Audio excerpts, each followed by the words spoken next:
अभिवादन स्वीकार कीजिए ब्रजेश मिश्रा का। और आप देखना शुरू कर चुके हैं द डिबेट। बहनों भाइयों, उत्तर प्रदेश की राजनीति में बहुत तेजी से सत्ता पक्ष और प्रतिपक्ष आगामी चुनाव की तैयारियों में लग गया है। सबने अपने अपने संगठन, उसके मुद्दे और अपने रिसोर्सेज को फील्ड में मोबिलाइज कर दिया है। इसके पहले कि 3 दिसंबर को 5 राज्यों के चुनाव परिणाम सार्वजनिक हों, उत्तर प्रदेश में पक्ष और विपक्ष दोनों संगठन के साथ मैदान में उतर चुके हैं। भारतीय जनता पार्टी ने अपने सारे प्रभारी बदल डाले और समाजवादी पार्टी ने अपने पीडीए यात्रा 8,500 किलोमीटर की कंप्लीट कर ली है। कांग्रेस भी अपनी बैठकों में लग गई है और बीएसपी की सुप्रीमो लगातार अपने दौरों पर हैं। उत्तर प्रदेश में क्या होने वाला है 3 दिसंबर के बाद और इस वक्त के क्या राजनीतिक हालात हैं, आज की चर्चा इसी विषय पर। बहन भाइयों, उत्तर प्रदेश की राजनीति पूरे देश को प्रभावित करती है, इससे हम सब वाकिफ हैं। उत्तर प्रदेश खुद में अपने आप में इतना बड़ा पॉलिटिकल फैक्टर है कि दिल्ली में उसकी उपस्थिति से इनकार नहीं किया जा सकता। अत्यंत प्रभावशाली राजनीतिक उपस्थिति वाला राज्य है दिल्ली में उत्तर प्रदेश।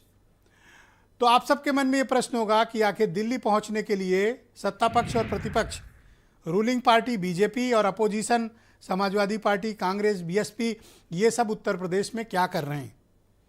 क्योंकि अभी देश के जो वर्तमान हालात हैं, उत्तर प्रदेश की भूमिका बहनों भाइयों आगामी लोकसभा के चुनाव में बड़ी और बहुत बड़ी होने जा रही है। कल अचानक से भारतीय जनता पार्टी ने सभी 90 से अधिक अपने जिला और महानगर यूनिट के प्रभारी बदल डाले। 6 जो उन्होंने प्रांत खंडों में बांट रखा है उत्तर प्रदेश को, 6 के 6 प्रभारी बदल डाले और ये सब एक साथ किया। यानी बीजेपी अपने संगठन और रिसोर्स को बड़ी तेजी से मोबिलाइज कर रही है और एक टीम को दूसरी जगह, ताकि कोई जड़ता की स्थिति उत्पन्न ना हो, और नए सिरे से नए लॉयलिस्ट की टीम लगाई गई है। ये टीम दरअसल ये तय करेगी कि संगठन के वर्तमान हालात क्या हैं, संसदीय क्षेत्रों में मुद्दे क्या हैं। आमतौर पर एक जिले में एक ही होती है या 1.5 का एवरेज आ जाता है, कहीं कहीं इतनी सीटें हैं, पर औसतन एक सीट मानिए। ये बताएंगे कि मुद्दे क्या हैं, कौन से लोग हैं जो चुनाव लड़ रहे हैं, कौन लड़ सकते हैं और कौन सा दूसरी पार्टी वाला है जो अच्छा लड़ रहा है। इसके लिए भी बीजेपी पूरा रोड मैप तैयार कर रही है।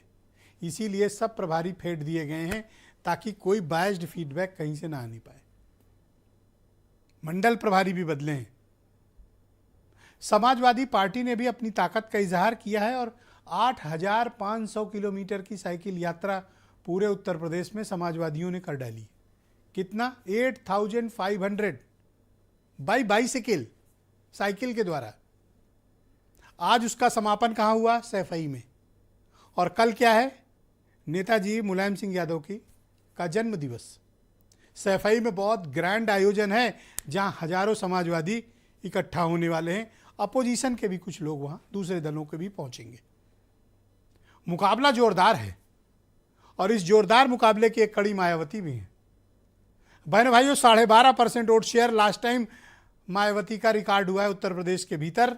और उसके पहले जब 2019 के हमारे पास डेटा मौजूद है, वो डेटा बताता है कि 19% से अधिक वोट शेयर अकेले बीएसपी का था जब ज्वाइंटली समाजवादी पार्टी और बीएसपी और आरएलडी ने मिलकर चुनाव लड़ा था। यानी उत्तर प्रदेश में किसी की भी भूमिका को कमतर करके आंकना एक बहुत बड़ी राजनीतिक गलती और भूल होगी, अपरिपक्वता भी होगी।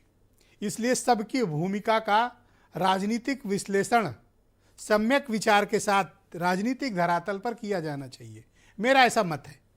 हो सकता है मैं गलत भी हूं, हो सकता है आप जिस तरह सोच रहे हो आप सही हो, लेकिन वर्तमान के हालात में उत्तर प्रदेश में इन 2 मेजर फैक्टर्स वाली पार्टीज को, जिनके साथ उनका लॉयल वोट बेस खड़ा है, इनको इग्नोर करके आप ये सोचें कि कोई गठबंधन का सृजन किसी बड़ी ताकतवर पार्टी को हराने के लिए हो, थोड़ा कठिन है।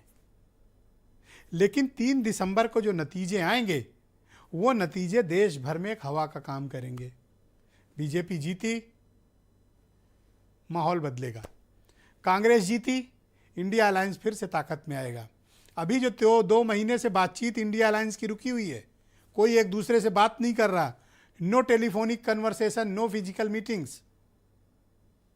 ऐसे में हालात 3 दिसंबर के बाद तय करेंगे कि देश की राजनीति को बदलने वाला 2024 का इलेक्शन किस दिशा में जा रहा है। कुछ बयान सुनिए।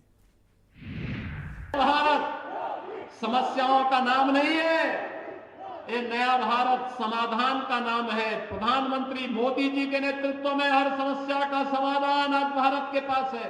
कांग्रेस ने 5 वर्ष के शासनकाल में क्या दिया? यहां पे आपको बजरी माफिया दे दिया होगा, खनन माफिया दे दिया होगा, वन माफिया दे दिया होगा। और भाइयों बहनों, इन्हीं माफिया को उपचार करने के लिए हम उत्तर प्रदेश में बुलडोजर लेके आए हैं। बीजेपी देश में नफरत फैला रही है, हिंसा फैला रही है, एक जात को दूसरी जात से, एक धर्म को दूसरे धर्म से लड़ा रही है। नरेंद्र मोदी जी का काम आपके ध्यान को इधर उधर करने का है।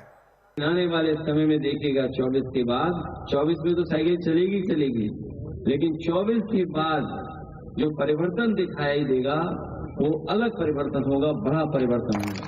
मैंने कई मौकों पर कहा है, ये पीडीए ही है जो एनडीए को हराएगा। बहनों भाइयों, इस पर चर्चा को आगे बढ़ाते हैं। NDA versus PDA. अभी इंडिया अलायंस की बात आप देख रहे होंगे, कोई नहीं कर रहा। वो जिन्होंने इसका निर्माण किया है, कांग्रेस, वो भी नहीं बोल रहे हैं। यानी मैंने पहले जो कितनी डिबेट में आपको ये बात समझाई कि राजनीति में सिर्फ एक चीज़ महत्वपूर्ण है, इंटरेस्ट। जब इंटरेस्ट उनका जगेगा, इंडिया अलायंस की बात होगी, और जब बीजेपी का इंटरेस्ट जगेगा तब वो एनडीए की बात करेगी। अभी वो बीजेपी की बात कर रहे हैं। मेरे साथ आज की परिचर्चा में आनंद दुबे हैं, उत्तर प्रदेश में भारतीय जनता पार्टी के प्रवक्ता।